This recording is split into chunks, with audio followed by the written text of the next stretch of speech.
এখন ছোট ছোট বাচ্চারাও নেমে যায় খুদে গান রাস আছে না নাই না ফাস্তাবিকুল খায়রাত আমরা ভালো কাজের প্রতিযোগিতা করব সো তোমাদের উপর পুরো বাংলাদেশ তাকিয়ে আছে আমাদের অনেক পপুলেশন হিউজ পপুলেশন এই জনসংখ্যাকে যদি আমরা জনশক্তিতে রূপান্তরিত করতে পারি তাহলে আগামীর বাংলাদেশ হবে উজ্জ্বল বাংলাদেশ ডিজিটাল বাংলাদেশ ঠিক কি না আল্লাহ আমার এই ৫৬,০০০ বর্গমাইলের বাংলাদেশকে তুমি কবুল করে নাও সম্মানিত শুধু আমি আর অতিরিক্ত কথা না বাড়িয়ে সরাসরি মহাবিশ্বের মহাবিশ্বয় মহাগ্রন্থ আল কোরআন আল কারীমের তাফসীরের দিকে চলে যাচ্ছি আমি আপনাদের খেদমতে সূরাতু আল ইনশিরাহ থেকে তেলাওয়াত করেছি এই সূরা থেকে কিছু কথা আজকের এই চমৎকার সন্ধ্যায় চমৎকার রজনীতে আপনাদের সামনে পেশ করব আমরা পড়ে ইনশাআল্লাহ এখন আপনারা যেরকম চুপচাপ নিরিবিলি শেষ পর্যন্ত এরকম থাকবেন আমার ঘড়িতে এখন বাজে ১০:১৫ কটা পর্যন্ত থাকবেন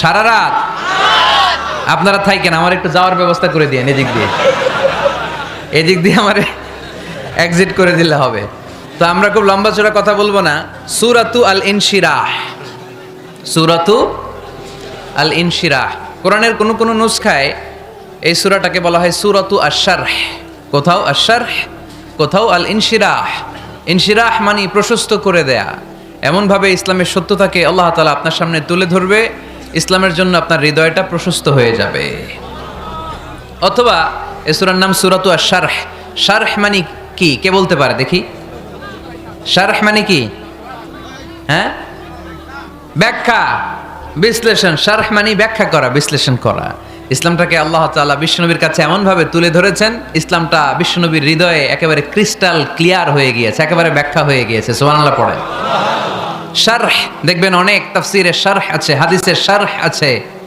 যেমন উমদাতুল কারি আলা শারহিল বুখারী বুখারীর শরহ তারপর ফাতহুল মুনঈম আলা শারহি মুসলিম তুহফাতুল আহওয়াজি আলা শারহি তিরমিজি এই হাদিসের কিতাবগুলো শরহ হয় ব্যাখ্যা হয় সো আল্লাহ তাআলা বিশ্বনবীর কাছে এমনভাবে ইসলামটাকে তুলে ধরেছেন ইসলামটা বিশ্বনবীর কাছে ক্রিস্টাল ক্লিয়ার তারাকতুকুম আলা মাহাজ্জাতিন বাইদা জল জলে সূর্যের মতো ইসলামকে আমাদের কাছে রেখে গিয়েছেন বিশ্বনবী চিল্লায় এখন ঠিক কিনা আজকে আমরা দেখব কিভাবে এই সূরার মাধ্যমে বিশ্বনবীর হৃদয়টাকে আল্লাহ তাআলা একেবারে পরিচ্ছন্ন করে দিলেন তো সূরাতুল ইনশিরাহ এটি কোরআনের সূরার ধারাক্রম অনুসারে ৯৪তম সূরা কততম আমি প্রশ্ন করলে একটু আওয়াজ করে উত্তর করা লাগবে পারা যাবে এই সূরাটা ৯৪তম সূরা এই সূরাটা মাক্কি সূরা এই সূরার আয়াত সংখ্যা হচ্ছে ৮ আমি প্রশ্ন করি আপনারা উত্তর দেন এই সূরাটা কততম সূরা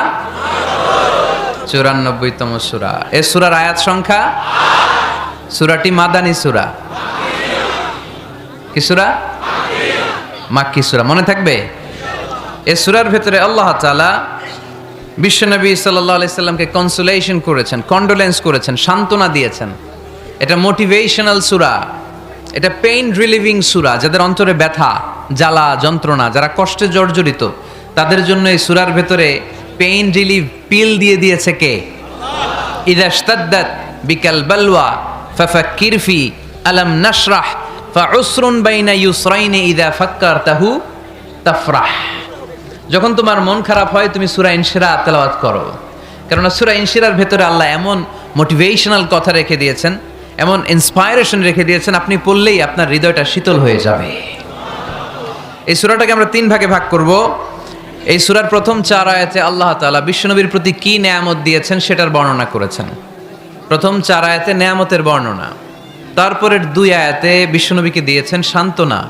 আর শেষ ২ আয়াতে দিয়েছেন দিক নির্দেশনা খেয়াল করে শুনেন প্রথম ৪ আয়াতে তিনি দিয়েছেন নেয়ামতের বর্ণনা পরের ২ আয়াতে তিনি দিয়েছেন আমার প্রিয় নবীকে সান্ত্বনা আর শেষ ২ আয়াতে তিনি বিশ্বনবীকে দিয়েছেন নির্দেশনা দেখি মনে রাখতে পেরেছেন কিনা প্রথম ৪ আয়াতে নেয়ামতের বর্ণনা পরের ২ আয়াতে সান্ত্বনা শেষ ২ আয়াতে দিক নির্দেশনা তার মানে প্রথম ৪ আয়াতে মার্সি এন্ড দ্য বাউন্টিজ পরের ২ আয়াতে condolence and consolation and finally শেষ ২ আয়াতে গাইডলাইন তো আসুন আমরা দেখি কি সান্ত্বনা দিল কি নিয়ামতের বর্ণনা দিল আল্লাহ বললেন আলাম নাশরাহ লাকা সাদরাক নবী হে আমি কি আপনার হৃদয়কে উন্মোচিত করে দেইনি? আমি কি আপনার বক্ষ দেশকে প্রশস্ত করার মাধ্যমে সত্যকে আপনার সামনে তুলে ধরিনি? বিল ঈমান ও বিনূরিল কোরআন, কোরআনের নূর দিয়ে আর ঈমান দিয়ে আপনার হৃদয়টারে প্রশস্ত করে দিয়েছে কে? ফামাই ইউরিদিল্লাহু আন ইয়াহদিয়াহু ইয়াশরাহ সাদরাহু লিল ইসলাম। যাকে আল্লাহ হেদায়েত দিতে চায়, যাকে আল্লাহ হেদায়েতের পথের পথিক বানাতে চায়, তার জন্য, ইসলামের জন্য তার হৃদয়টাকে আল্লাহ খুলে দেন। বিশ্বনবীর হৃদয়টাও এরকম খুলে গেল। বিশ্বনবী টের পেলেন ইসলাম ছাড়া মানবতার মুক্তির আর কোনো সম্ভাবনা নাই। ইসলাম মানুষের মুক্তি নিশ্চিত করতে পারে। ইসলাম দিয়ে এই ঘুণে ধরা সমাজকে ঠিক করা যাবে। ইসলামকে যদি প্র্যাকটিস করা না যায়, তাহলে এই মজুদদারির যে সমস্যা বাংলাদেশে চলছে, এটাকে বন্ধ করা যাবে না।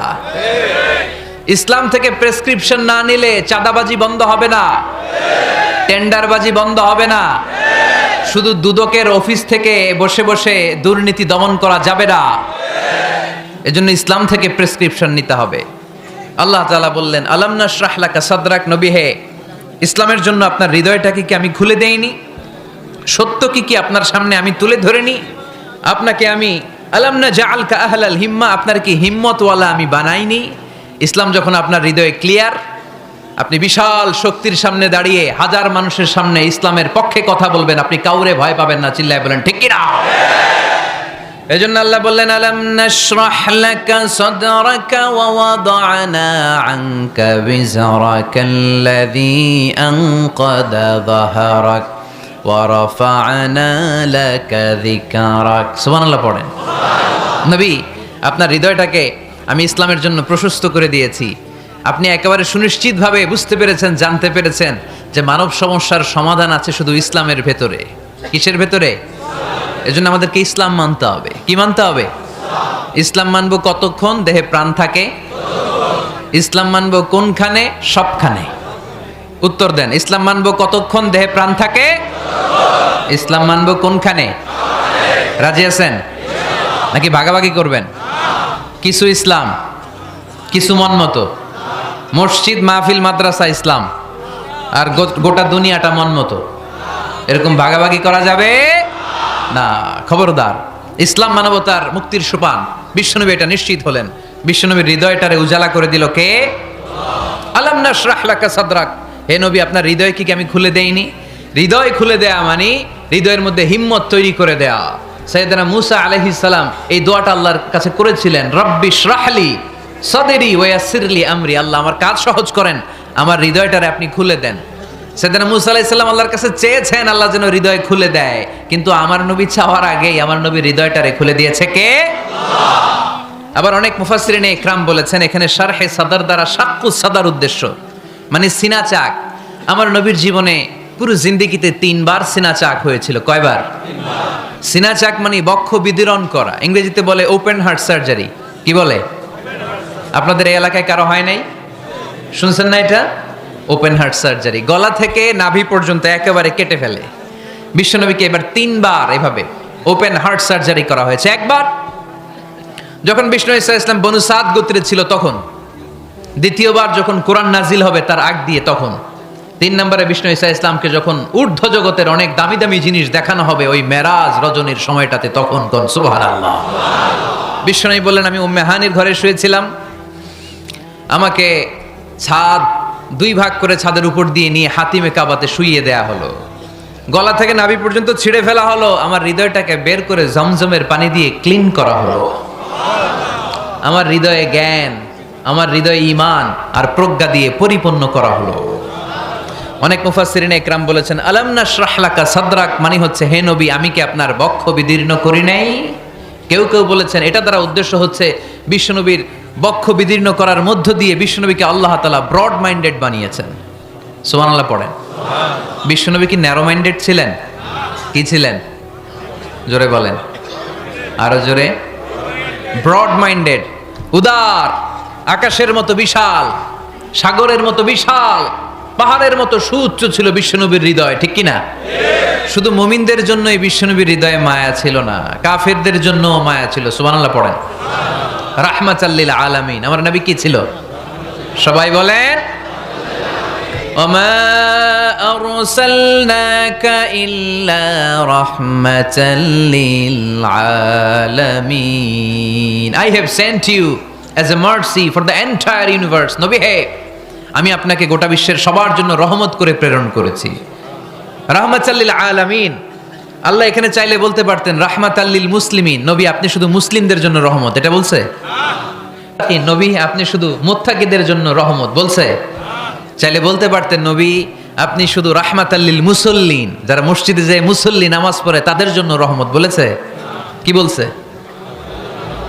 রাহমাতাল লিল আলামিন I have sent you as a mercy for the entire universe গোটা বিশ্বের জন্য আপনি রহমত সুবহানাল্লাহ পড়েন সবার জন্য রহমত সবার জন্য হৃদয় দিল দরিয়া এজন্য তিনি ছিলেন ব্রড মাইন্ডেড কখনো মানুষের ক্ষতি করতে চাইতেন না এমনকি যুদ্ধের ময়দানে যেখানে আপনি প্রতিপক্ষকে আঘাত করবেন সেখানেও বিশ্বনবী ক্ষয়ক্ষতিকে মিনিমাইজ করার ট্রাই করতেন তিনি যখন খায়বার দুর্গে আক্রমণ করবেন তার মিলিটারিকে বিষ্ণু ঈসা ইসলাম মিলিটারিকে 5 ভাগে ভাগ করতেন 5 ভাগে ভাগ করতেন কি কমান্ডার ছিলেন তিনি এক ভাগের নাম মুকদ্দমাতুল জাইশ ফ্রন্ট উইং ডান দিকে একটা থাকতো মাইমানা বায়ে একটা থাকতো মাইসারা মাঝখানে যে ব্যাটালিয়ন থাকতো এটার নাম কলব পেছনেরটার নাম খালফ সুবহানাল্লাহ পড়েন এজন্য বিশ্বনবী যখন অ্যাটাক করতেন তখন সবাই বলতো যা আল মুহাম্মদ ওয়াল খামিস মুহাম্মদ তার 5 উইং এর ব্যাটালিয়ন নিয়ে আমাদের উপর আক্রমণ করেছে যুদ্ধের ময়দানে তিনি ঘোষণা দিতেন খবরদার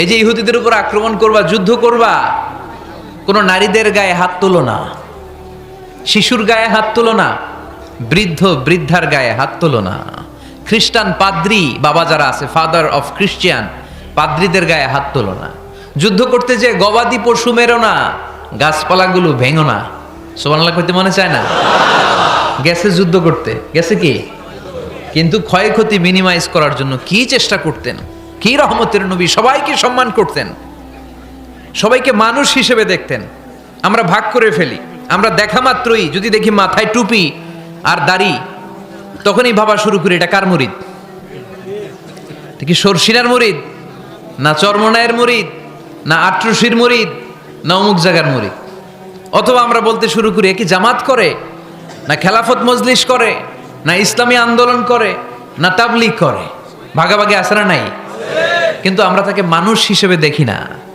আগে দেখতে হবে মানুষ আপনার চোখ দিয়ে যা দেখবেন এগুলো মানুষ এগুলো সবাই মানুষ বিশ্বনবী মানুষ হিসেবে সবাইকে ট্রিট করতেন সাহাবাদেরকে নিয়ে বিশ্বনবী বসে আছেন একটা লাশ নিয়ে যাওয়া হচ্ছে লাশ দেখে বিশ্বনবী দাঁড়িয়ে গেলেন সাহাবারা বললেন ইয়া রাসূলুল্লাহ আপনি দাঁড়ালেন যে ইন্নাহু ইয়াহুদি এটা ইহুদির লাশ ইন্নাহু ইয়াহুদি এটা তো ইহুদির লাশ বসেন দাঁড়ালেন যে বিশ্বনবী বললেন আওয়ালাইসাত নাফসান এটা কি মানুষ না সুবহানাল্লাহ পড়বেন না আওয়ালাইসাত নাফসান হোক না ইহুদি হোক না খ্রিস্টান হোক না আস্তিক আর নাস্তিক এটা কি মানুষ নয় সে মানুষ সবার উপরে মানুষত্ব তাহার উপরে নাই মাখলুকাতের মধ্যে সবচাইতে বেশি শ্রেষ্ঠতম হচ্ছে মানুষ বিশ্বনবী সবাইকে মানুষ হিসেবে ট্রিট করতেন এজন্য বিশ্বনবী হচ্ছেন সবচেয়ে বেশি ব্রড মাইন্ডেড মানে খোলা মনের বড় মনের দিল দরিয়া ন্যারো মাইন্ডেড ছিলেন না আমরা ন্যারো মাইন্ডেড আমরা অল্পতে ঝগড়া বাঁধিয়ে দেই আমরা অল্পতে অন্যকে গালমন্দ করি আমরা অল্পতে ভাগাভাগি করি ভাগাভাগি করবেন না সহজ করে ইসলামকে উপস্থাপন করুন আর দিন ও ইউসরুন লা উসরাফি আমার প্রিয় ফরিদপুরের ভাইয়েরা দিন সহজ এটার মধ্যে কাঠিন্যতা নাই আমরা এটারে কঠিন বানাইছি আমি প্রায় বিভিন্ন মাহফিলে বলি যে আল্লাহ ছাড় দেয় কিন্তু মাওলানা ছাড় দেয় না আছে না নাই আল্লাহ ঠিকই ছেড়ে দিয়েছে মৌলভী ছাড় দেয় না বিশ্বনবী সাহাবাদেরকে নিয়ে বসা এক বেদুইন এসে মসজিদের ভিতরে উট ঢুকায় দিছে মসজিদে নববীতে আর মসজিদের মাঝখানে বসে পেশাব করা শুরু করে দিছে আপনাদের এখানে ফরিদপুরের সবচেয়ে বড় মসজিদ কোনটা কি নাম এই কেন্দ্রীয় জামে মসজিদের ভিতরে যদি এক হিন্দু ঢুকে পেশাব শুরু করে কি করবেন হ্যাঁ ওই কয় কোবাইলাম তো আবেগে ওরে পিটানো শুরু করবে সবাই সাহাবারাও তাই শুরু করলেন মারতে উদ্ধত হলেন বিশ্বনবী বললেন এই রাখো রাখো ওরে পেশাব করতে দাও পেশাব করতে দাও এর কারণ কেউ যখন ইউরিন পাস করে স্টুল পাস করে তখন এটা তাকে ধীরে সুস্থে করতে দিতে হয় এজন্য টয়লেটে কেউ ঢুকলে জোরে বাড়ি দিবেন না তাহলে খবর আছে কাশি দিবেন যে একটু কাশি দিবেন এরকম, হ্যাঁ। তো এরকম কাশি দিবেন অথবা পায়চারি করবেন। যদি পায়চারি করেন তাহলে সে বুঝবে সামওয়ান ইজ ওয়েটিং আউটসাইড, সামনে একজন ওয়েটিং করতেছে বাইরে, আমাকে বেরোতে হবে। কিন্তু আপনি যদি ওরা ডাক দেন, কুদ্দুস রে,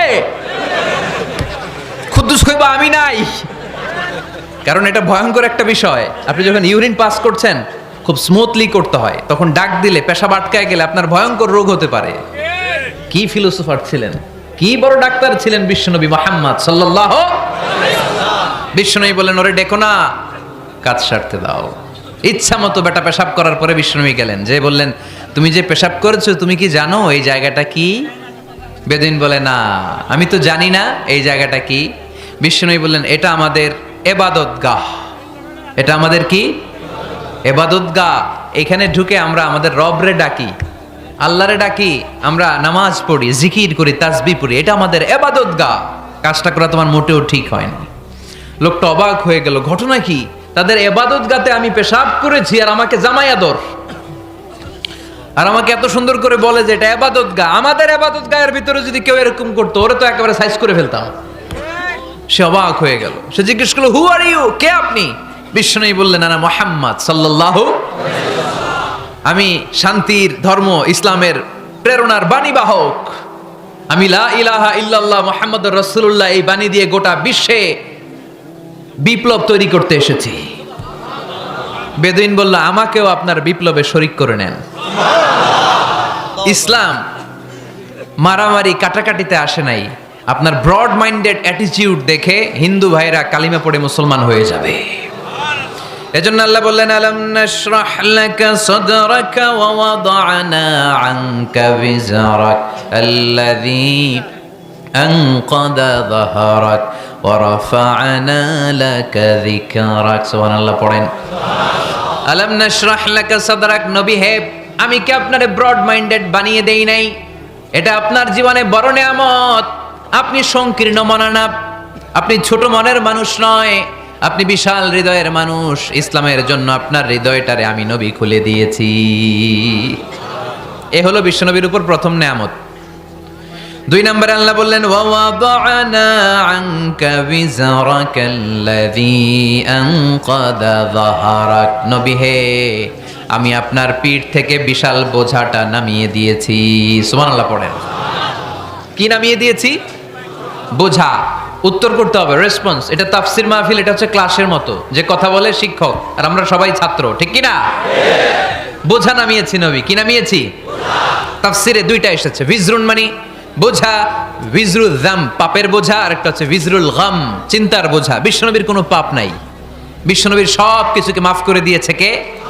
লিয়াগফিরা লাকাল্লাহু মা তাকাদ্দামা মিন যামবিকা মা তাআখার। নবী আপনার আগেরও গুনাহ নাই, আপনার পরেরও